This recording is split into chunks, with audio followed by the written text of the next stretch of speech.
like, bro, yeah, she got a kid. Look at his back. Oh my god.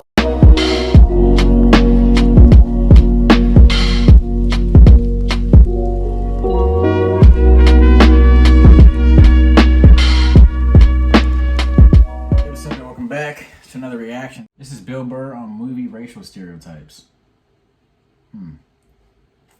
I don't know. Movie racial stereotypes. You know, the usual black people in the hood movies. Let's see, you know, those are black exploitation films. The ones where like the white teacher comes into the hood and like saves the community. Like they all start rapping and like she gets like a snapback and like she starts. You know, like I don't know, like what's that one movie called? The Freedom Riders. If I'm being honest, man, that movie's kind of good. Like I ain't gonna sit here and be like, that's a trash movie. It's super unrealistic, but it's a good movie. You know what I'm saying? Oh, Bill Burr is hilarious. He's in my top 3 comedians of all time. He was the guy I was watching when I was in high school, sitting in my cubicle. Yes, cubicle in high school. Whenever I was done with my work, I would sit there and watch Bill Burr videos, specifically the ones that him and Conan. Those ones were hilarious. And I actually got to check out all the other ones that they just made. They get like a whole new thing with those two. Honestly, I feel like if they started a podcast together, they'd be up there, bro. Like, cause the way they're able to bounce off each other, I don't know. But Bill Burr, funny. Make sure you let us know what the comedians want to see down in the comments. Hit that like button, subscribe, and share. We'll hop right in. We are in an all-out war with Russia, make no mistake about it. And this weekend, we got our clearest indication yet that some serious crap is about to hit the fan. So this is the headline. Pentagon gives Ukraine green light for drone strikes inside Russia.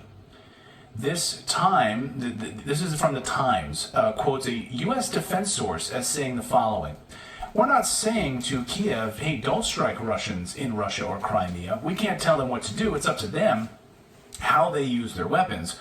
But when they use the weapons we've supplied, the only thing we insist on is that the Ukrainian military conform to the international laws of war and to the Geneva Conventions.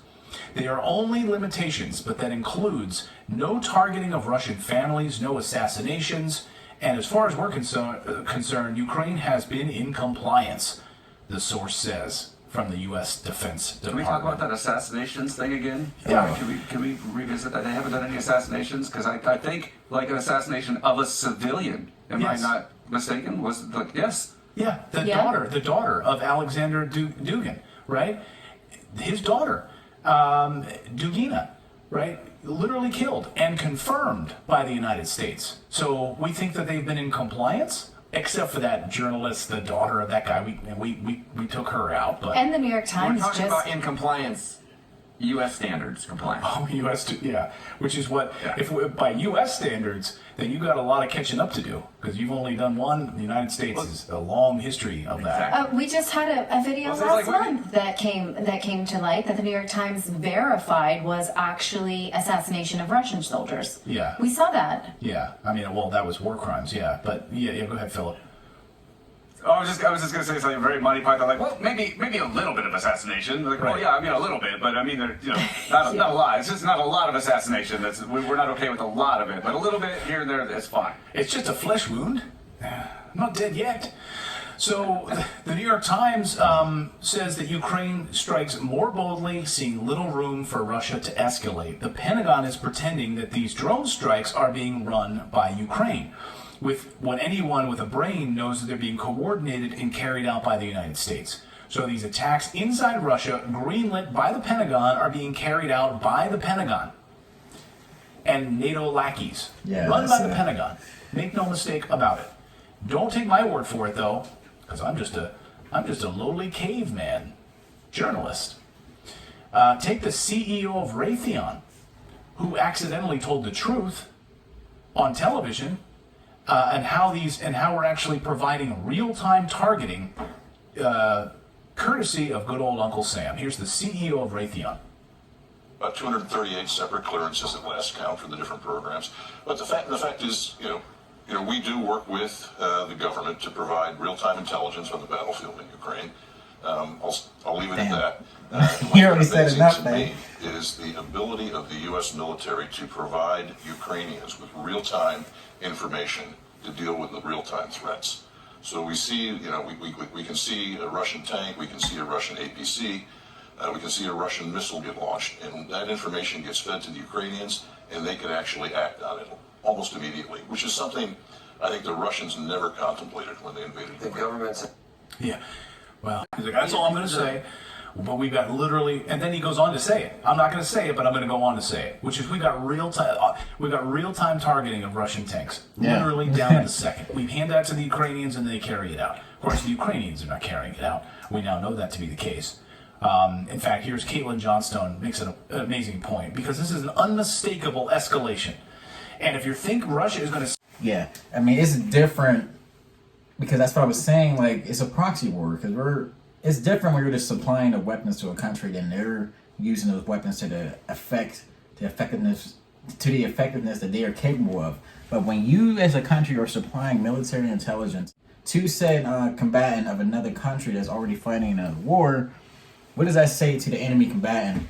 That you're pretty much a part, if not an ally, of the war, and you're just not there yet physically. I mean, because given actual military information, I want to say, that's like looking at the land lease in like the United States when they was giving military hardware to Britain or to the Soviet Union at a much greater extent.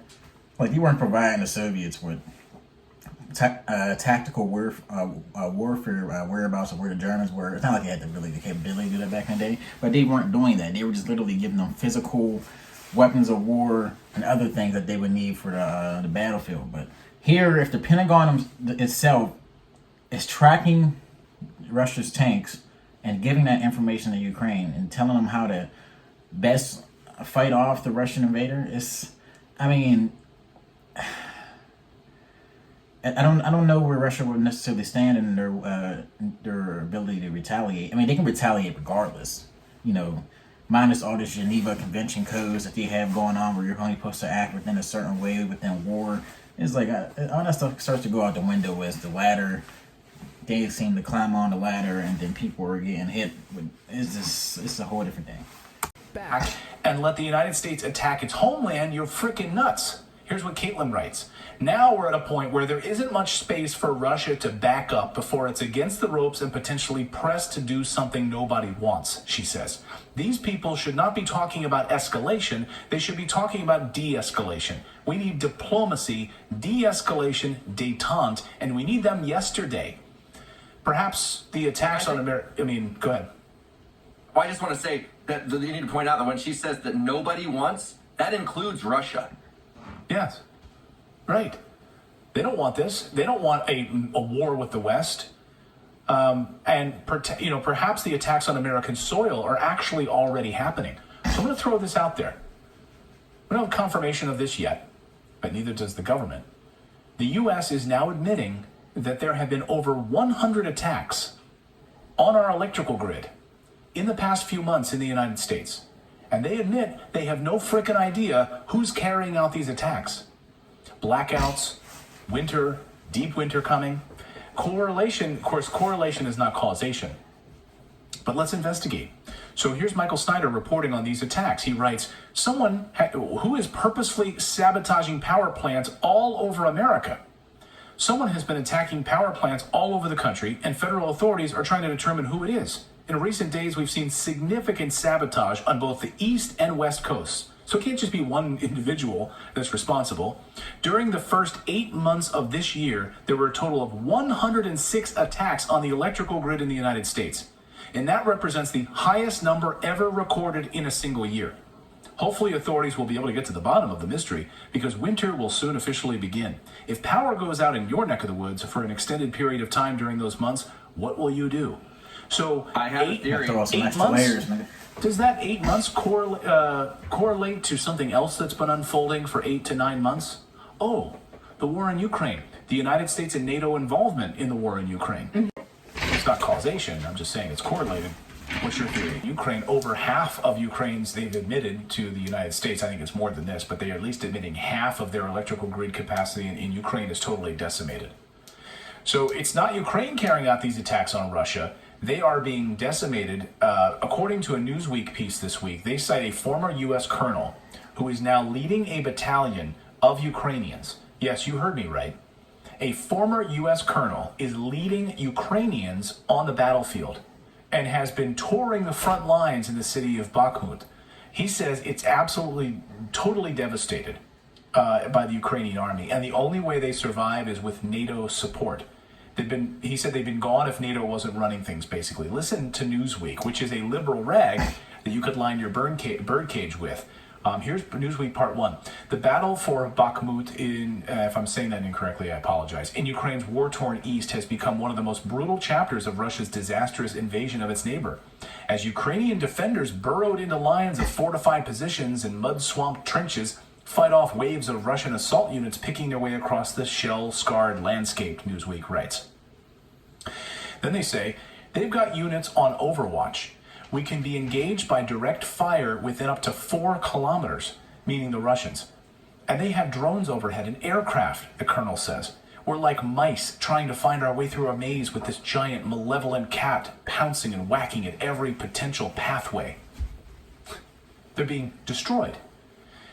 Then they write, this is the piece de resistance in this article, horrible and miserable. Winter has turned an already inhospitable environment into a nightmare, the colonel says. These people are stuck without food, water, heat. Every single window of every single building, without exaggeration, is shattered. It's just hard to believe. Bakhmut is like Dresden, and the countryside looks like another town, which Passchendaele, which I don't know, it's Probably a German not. city.